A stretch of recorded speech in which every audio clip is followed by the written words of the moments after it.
Breakfast பார்க்க போகிறோம் ஹெல்த்தியாக. ஸோ அதுக்கு வந்து ஃபஸ்ட்டு நான் வந்து ஓட்ஸ் வந்து ஒரு 3 ஸ்பூன் ஆஃப் ஓட்ஸ் வந்து நல்லா சூடு பாலில் வந்து ஊற வைக்கிறேன். ஸோ இது வந்து ஒரு ஓட்ஸ் ஆம்லெட். கொஞ்சம் சூடாக இருக்கட்டும் பால், இது நல்லா ஊறட்டும்.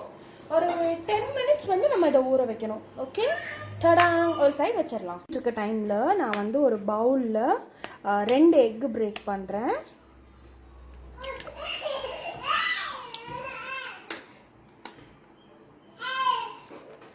ஓகே, ஸோ இந்த 2 எக்கோட ஒரு அரை சாப்டு அனியன்ஸ் போடுறேன். அப்புறம் நான் வந்து வெஜிடபிள்ஸ் ஆட் பண்ணுறதுக்காக நான் பீட்ரூட் ஸ்ப்ரெட் பண்ணி வச்சுருக்கேன், அதை ஆட் பண்ணுறேன்.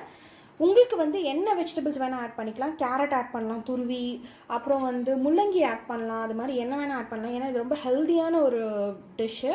ஸோ நான் இது கூட கொஞ்சம் கேப்சிகமும் போடுறேன். அதோட எல்லாம் போட்டுட்டு டிஷ்ஷுக்கு தேவையான உப்பும் பெப்பரும் போடுறேன்.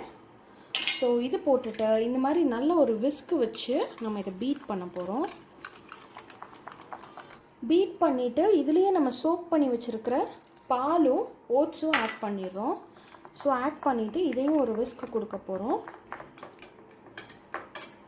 அவ்வளோதான். இப்போ இதை நம்ம வந்து தவாவில் ரோஸ்ட் பண்ணி எடுக்க போகிறோம். பேன் வச்சுட்டு பேனில் வந்து ஒரு 1/2 ஸ்பூன் ஆஃப் பட்டர் ஆட் பண்ணுறேன். பட்டர் நல்லா ஸ்ப்ரெட் பண்ணிவிட்டு நம்மளோட இந்த எக் மிக்சரை நம்ம இதில் ஊற்றிடுறோம். நான் ஒரு ஃபியூ செகண்ட்ஸ் பேனை கவர் பண்ணி குக் பண்ண போகிறேன். ஒரு சைடு கொஞ்சமாக குக் ஆனதுக்கப்புறம் இதை நம்ம இப்போ திருப்பி போட போகிறோம். திருப்பி போட்டு ஒரு 2 மினிட்ஸ் குக் பண்ணணும். எக்கு ஹாஃப் பாயிலாக பிடிக்கிறவங்க வந்து இதை திருப்பியே போடாமையும் ஆக்சுவலாக அதை எடுத்துடலாம். அண்ட் இன்னொரு டிப் நான் சொல்லித்தரேன். இப்போ இதை வந்து திருப்புறதுக்கு சில டைம் சிலருக்கு கஷ்டமாக இருக்கும். அப்போ என்ன பண்ணலான்னா, இன்னொரு பேனை இது மேலே வச்சு அப்படியே அப்சைட் டவுனாக டில்ட் பண்ணிவிட்டு அந்த மாதிரியே நம்ம திருப்பலாம். ஸோ இந்த ஸ்டேஜில் இது குக் ஆகிடுச்சு. நான் வந்து இதை ரிமூவ் பண்ண போகிறேன். இது வந்து ஒரு ஹெல்த்தியான ஒரு பிரேக்ஃபாஸ்ட்டு. ஜிம் போகிறவங்க, அப்புறம் வந்து ரொம்ப ஹெல்த் கான்ஷியஸாக இருக்கிறவங்கெல்லாம், டயட்டில் இருக்கிறவங்க கூட காலையில் நேரத்தில் இதை சாப்பிட்டு போனாங்க அப்படின்னா ரொம்ப ரொம்ப ஹெல்த்தியாக இருக்கும். ஸோ கண்டிப்பாக இது உங்கள் வீட்டில் ட்ரை பண்ணி பார்த்துட்டு எப்படி இருக்குன்னு எங்களுக்கு ரிவ்யூஸ் அனுப்புங்க. இந்த மாதிரி வந்து நம்ம வந்து எப்போவுமே நம்மளோட ஃபுட்டுலேயே ஹெல்த்தியாக சேர்த்துக்கிறதுனால we can stay healthy and live healthy. டடாங், நம்மளோட சூப்பர் பிரேக்ஃபாஸ்ட் பவுல் ரெடி ஆகிடுச்சு.